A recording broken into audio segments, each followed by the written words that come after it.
Assalamualaikum and welcome to my channel Online Math with Asad।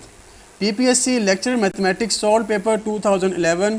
आज इस video series की हम पार्ट नंबर 2 अपलोड करेंगे और आज की वीडियो में हम क्वेश्चन नंबर 16 से लेकर क्वेश्चन नंबर 25 तक सॉल्व करेंगे।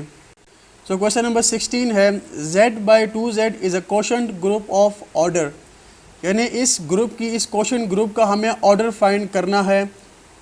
ऑप्शंस आपको गिवन है। सबसे पहले लेग्रांज थ्योरम के मुताबिक g/h का ऑर्डर वो इक्वल होता है order of g divided by order of h। मगर यहाँ पर जो ग्रुप गिवन है हमें इंटीजर्स का, इसका ऑर्डर भी इनफाइनाइट है, जबकि सब ग्रुप जो है 2z उसका ऑर्डर भी इनफाइनाइट है। तो हम इसको इस स्टेटमेंट को इस इक्वेशन को यूज़ करते हुए ऑर्डर फाइंड नहीं कर सकते। तो हमारे पास एक और रिलेशन है z divided by nz is isomorphic to zn। इसको यूज़ करते हुए हम लिख सकते हैं z divided by 2z is isomorphic to z2।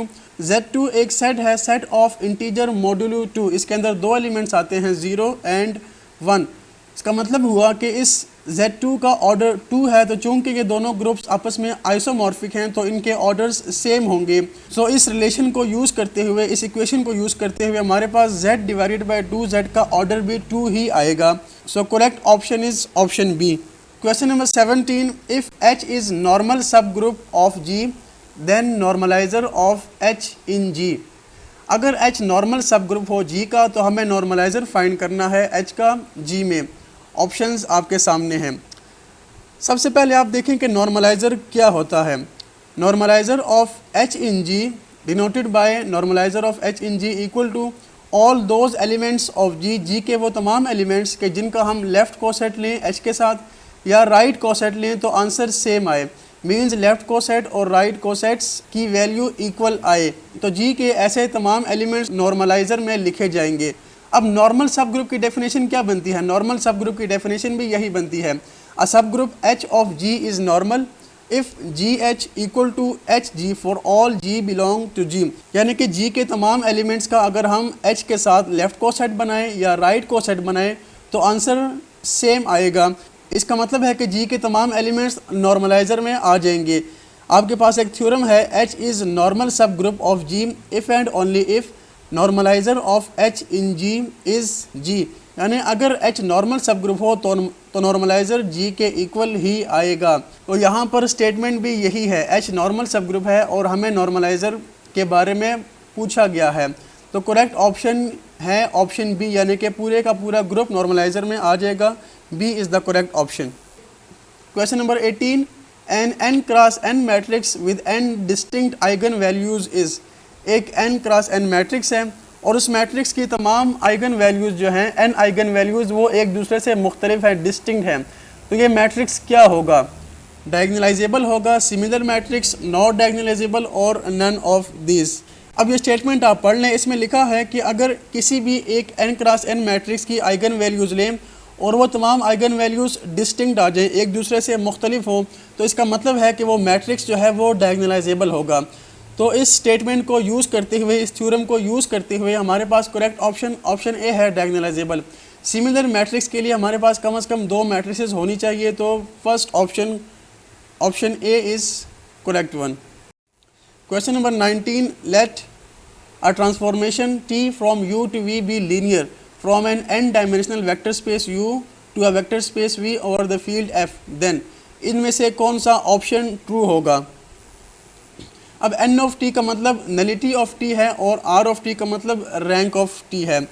आप देखें, अगर t u से v पर एक लीनियर ट्रांसफॉर्मेशन है और u की डायमेंशन, डोमेन की डायमेंशन n है, तो हमारे पास एक रिलेशन है, एक थ्योरम है कि dimension of n of t plus dimension of r of t equal to n। What is n? जो डोमेन की डायमेंशन है, यानी कि यहाँ पर डोमेन क्या है? डोमेन u है और u की डायमेंशन आपको गिवन है कि u n डायमेंशनल है। तो जो डोमेन की डायमेंशनल होगी वही n ऑफ t और r ऑफ t के एडिशन की डायमेंशन होगी, यानी कि यहाँ पर जो करेक्ट ऑप्शन है वो ऑप्शन बी है। Question number 20, the dimension of the row space or column space of a matrix is called dash of the matrix। यानी कि रो स्पेस या कॉलम स्पेस की डायमेंशन को हम क्या कहते हैं किसी भी मैट्रिक्स की? बेसिस, नल स्पेस, रैंक और नन ऑफ दिस। सबसे पहले आप देखें कि रैंक क्या होता है। The dimension of row space और column space of a matrix is called rank of the matrix. किसी भी मैट्रिक्स की रो स्पेस या कॉलम स्पेस के डायमेंशन को हम रैंक कहते हैं। डायमेंशन एक नंबर होता है, यानी कि रो स्पेस में कितनी रोज हैं या कॉलम स्पेस में कितने कॉलम्स हैं, इनकी तादाद को हम रैंक कहते हैं। अब एग्जांपल के तौर पर आपके सामने एक मैट्रिक्स है जिसमें 3 रोज़ और 4 कॉलम है। अब हमने इस मैट्रिक्स को रो रिड्यूस एचलान फॉर्म में कन्वर्ट किया तो इस मैट्रिक्स का आंसर कुछ यूँ आ गया।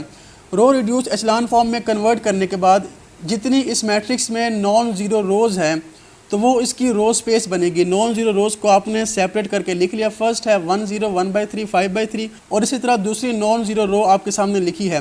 तो इन दो रोज़ को जो कि ज़ीरो नहीं है इन्हें हम रो स्पेस बोलेंगे और इनकी डायमेंशन कितना नंबर है, कितनी नॉन ज़ीरो रोज़ हैं, वो हैं 2। तो इनकी डायमेंशन को हम रैंक बोलते हैं। इसी तरह कॉलम स्पेस क्या होती है, आपने मैट्रिक्स को रो रिड्यूस एचलान फॉर्म में कन्वर्ट किया, उसके बाद जो पाइवट कॉलम्स होते हैं यानी कि जिनमें 1 आए और उनके अबव और बिलो तमाम नंबर्स ज़ीरो हों। अब यहाँ पर 2 ऐसे कॉलम्स हैं जिनमें 1 पाइवट पॉइंट पर मौजूद है और 1 से अबव नंबर या बिलो नंबर सारे ज़ीरो हैं। कॉलम स्पेस को देखते हुए इस मैट्रिक्स की डायमेंशन 2 ही बनती है। तो चाहे रो स्पेस से आप डायमेंशन लें या कॉलम स्पेस से डायमेंशन लें, वो डायमेंशन सेम ही आएगी और वो रैंक के इक्वल होगी। रैंक की डेफिनेशन भी यहाँ पर मैंने लिखी है, number of non zero rows when matrix is reduce to reduce echelon form, यानी कि मैट्रिक्स को आप रिड्यूस करें किस फॉर्म में, रो रिड्यूस एचलॉन फॉर्म में, तो जितनी नॉन जीरो रोज बचेंगी वो रैंक होगा। और इसको हम जो नॉन जीरो रोज बच गई हैं उनको हम रो स्पेस भी कहते हैं। क्वेश्चन का करेक्ट ऑप्शन है ऑप्शन नंबर सी, रैंक के रो स्पेस या कॉलम स्पेस की डायमेंशन को हम रैंक कहते हैं। Question number 21 is A cross B cross C is a vector lying in the plane containing vectors. Options आपको given है। वेक्टर ट्रिपल प्रोडक्ट लिखा है 3 वेक्टर्स का और आपसे प्लेन पूछी गई है कि जब इनका हम क्रॉस प्रोडक्ट लेंगे तीनों का तो ये वेक्टर किस प्लेन में लाई करेंगे। अब A cross B cross C का फॉर्मूला आपके सामने लिखा है, which is A dot C multiply by B vector minus A dot B multiply by C vector. जब आप इसको कैलकुलेट करेंगे तो A डॉट C एक स्केलर नंबर आ जाएगा, उसके साथ B वेक्टर मल्टीप्लाई करें माइनस A डॉट B, ये भी एक स्केलर नंबर आ जाएगा। यानी जब हम इसको सिंप्लीफाई करेंगे तो हमारे पास आंसर में सिर्फ वेक्टर B और वेक्टर C बचेगा। इसका मतलब है कि ये जो वेक्टर है A cross B cross C ये B और C वेक्टर की प्लेन में लाई करता है। इसके अलावा आप इसको डायग्राम से भी वेरीफाई कर सकते हैं और इस फार्मूले को यूज़ करके भी आप वेरीफाई कर सकते हैं। तो हम करेक्ट ऑप्शन है option C, B and C। Question number 22. The square matrix A and its transpose have the dash eigen values. Square matrix A और इसके ट्रांसपोज की आइगन वैल्यूज़ कैसी होंगी, सेम होंगी, डिफरेंट होंगी, यूनिक होंगी या none of these. Eigen values के लिए आप देखें, the eigen values of a matrix A are the roots of its characteristic polynomial P of lambda equal to A minus lambda I determinant. यानी इस matrix को जब आप सॉल्व करेंगे, इस इक्वेशन को A माइनस लैम्डा I का जब आप डिटर्मिनेंट लेंगे तो इनके जो आंसर होंगे, जो रूट्स होंगे, उन्हें हम आइगन वैल्यूज़ कहेंगे। अब ये बात भी आपने याद रखनी है कि स्क्वायर मैट्रिक्स A और उसके ट्रांसपोज की आइगन वैल्यूज़ सेम होती है। क्यों सेम होती है? क्योंकि इनकी कैरेक्टरिस्टिक पोलिनोमियल सेम आती है। ट्रांसपोज ले लें इस मैट्रिक्स का, A मैट्रिक्स का, उसके बाद आप कैरेक्टरिस्टिक पोलिनोमियल निकाल लें या पहले निकाल लें, आंसर रूट्स का सेम ही आएगा। तो इस केस में the square matrix A and its transpose has same eigen values. हमारे पास करेक्ट ऑप्शन ऑप्शन A है। Question number 23, the set S equal to consist of 3 vectors in R and is linearly independent, basis for R2, linearly dependent और none of these.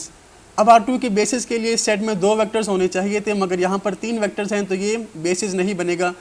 तो हम देखते हैं कि क्या ये सेट लीनियरली इंडिपेंडेंट है या लीनियरली डिपेंडेंट है। सबसे पहले आपके सामने एक थ्योरम है, एक स्टेटमेंट है, a set containing 0 vector is linearly dependent. एक ऐसा सेट जिसमें 0 वेक्टर आ जाए तो वो हमेशा लीनियरली डिपेंडेंट होगा।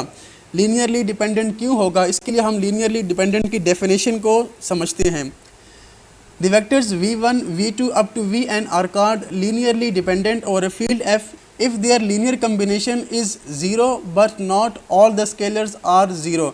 यानी इन वेक्टर्स को हम लीनियरली डिपेंडेंट कहेंगे अगर हम इन वेक्टर्स की linear combination with respect to scalars a1 a2 up to an equal to 0 लिख सकें, मगर तमाम स्केलर्स ज़ीरो ना हो, यानी कम से कम एक स्केलर ज़ीरो के इक्वल ना हो। तो हम इस डेफिनेशन को वेरीफाई करते हैं गिवन सेट के ऊपर। आप देख सकते हैं कि हमने दो स्केलर a1 a2 को ज़ीरो ले लिया, मगर तीसरा स्केलर a3 ज़ीरो नहीं है। इसका मतलब है कि ये जो सेट है ये लीनियरली डिपेंडेंट है। तो आपने इस स्टेटमेंट को, इस थ्योरम को याद रखना है कि एक ऐसा सेट जिसमें ज़ीरो वेक्टर हो तो वो हमेशा लीनियरली डिपेंडेंट होता है, क्योंकि बाकी तमाम स्केलर्स आप ज़ीरो लिख सकते हैं, मगर जो ज़ीरो वेक्टर है उसका स्केलर अदर देन ज़ीरो हो सकता है। तो हमारे पास करेक्ट ऑप्शन सी है, लीनियरली डिपेंडेंट।